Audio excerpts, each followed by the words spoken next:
Jeremy from Financial Education just made a kindergarten level mistake on his YouTube channel. What I'm going to show you is absolutely shocking. It's incredible that a channel this large could do something like this. So if you don't know, Jeremy from Financial Education, he has a YouTube channel, about 730,000 subscribers. So almost 750,000 people have subscribed to this channel to see daily content about the stock market, where Jeremy thinks it's going, what Jeremy bought in the stock market, what he thinks he's going to do in 6 months from now. People watch his content daily. Sometimes he has multiple times a day that he releases videos about the stock market.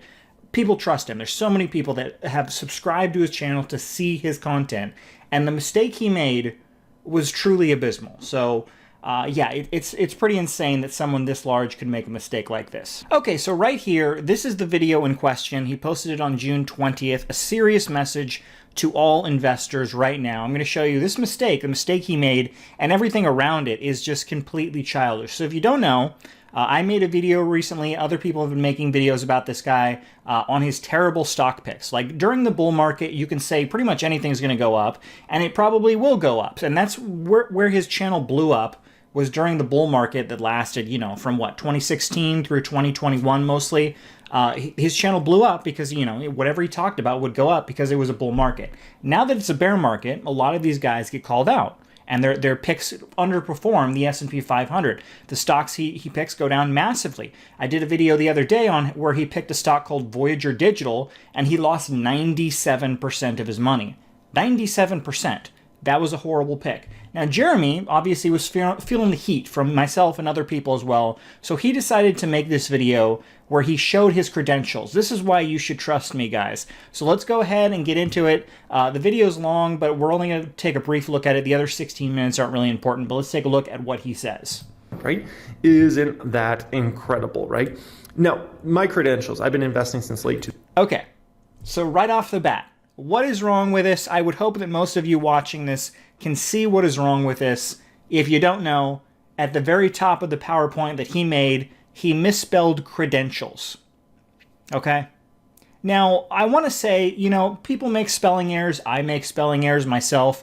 That's completely fine. But when you're Jeremy with a channel which has 728,000 subscribers, you're one of the most respected people in the stock market world on YouTube, at least, not, you know, outside of YouTube, but on YouTube. And you have multiple chances to see this, right? He created this PowerPoint himself, so he typed it up. He then put it on the video. He then edited the video, and then he posted video. So he had 3 or 4 different chances to catch his mistake where he misspelled credentials. Jeremy's credentials is spelled wrong. He had multiple attempts to see this and fix this before posting it to YouTube, and he didn't. So he either saw it multiple times and didn't realize it was spelled correctly, or just didn't care. I don't know which one. Personally, I think he just didn't realize it was misspelled, but I think that's incredibly funny that a YouTube channel so large like this would make such a basic, you know, kindergarten, first grade level mistake. Now, what's also interesting about this is Jeremy's credentials that he's trying to pitch as to why you should listen to him. He's the big guru on the stock market on YouTube, and you should definitely listen to him. And these credentials are laughable. They are outright laughable. If you took these credentials, if you tried to put them on a resume and go get a financial job somewhere, you know, a stock brokerage firm or something like this, and show these to those people, they would laugh at you and kick you out of the building. They're absolutely laughable. So let's go over Jeremy's credentials.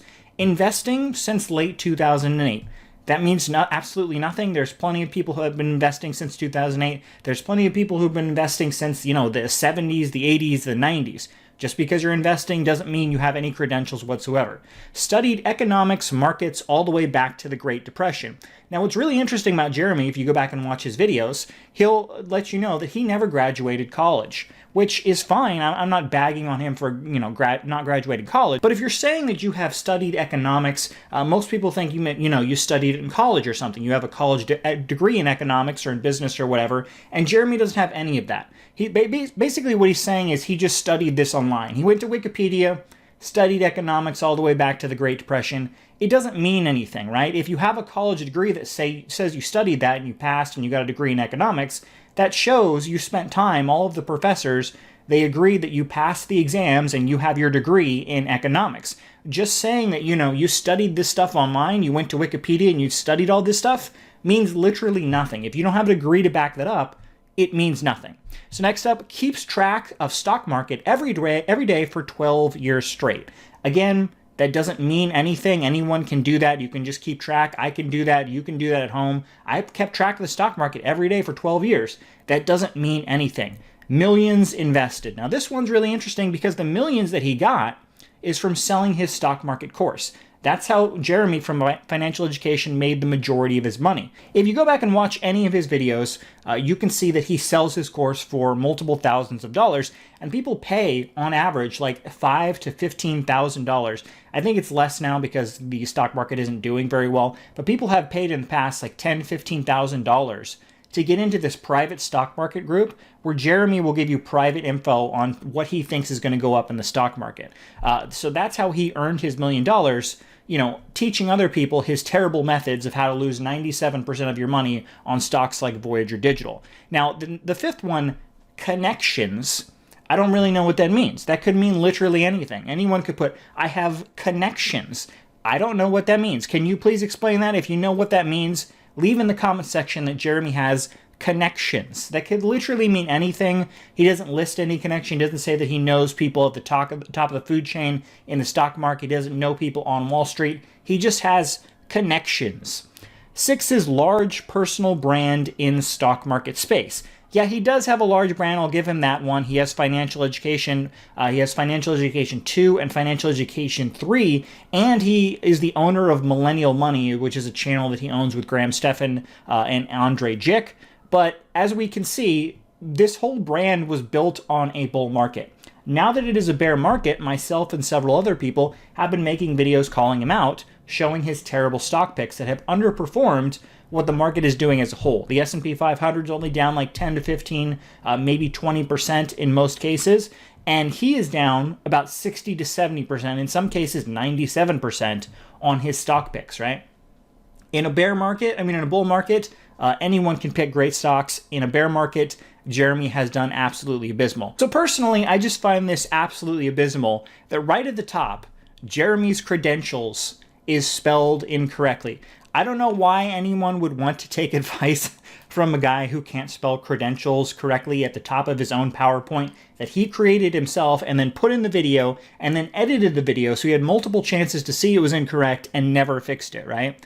But he wants everyone to trust him with their money. He wants people to spend 5, 10, 15 grand investing and getting into his private stock market group where you can be investigated by the SEC. There's another video I did on him. He is currently still being investigated by the SEC for his private group, which people have claimed is a private pump and dump group. I don't know why. How YouTube is just very funny how like people who have some of the worst takes on things and really just don't know what they're talking about, as long as they make their information and their videos flashy like Jeremy has done, will get, 730,000 subscribers for junk content, basically. Jeremy's credentials right there. So there you go. I don't know. I would never want to invest with someone like this, but a lot of people have, and I'd love to hear your comments below as to why you think Jeremy's credentials, Jeremy's channel, Financial Education, should get your money, right? Why do people continue to watch this content when it's just outright out there that, he doesn't know what he's doing? He picks stocks that he goes 97% down on, as opposed to the market, which is only down 15% right now. I'm just absolutely at a loss for why people continue to watch this content. But leave your comment below. Thanks for watching, everyone, and tell me what you think about Jeremy's credentials.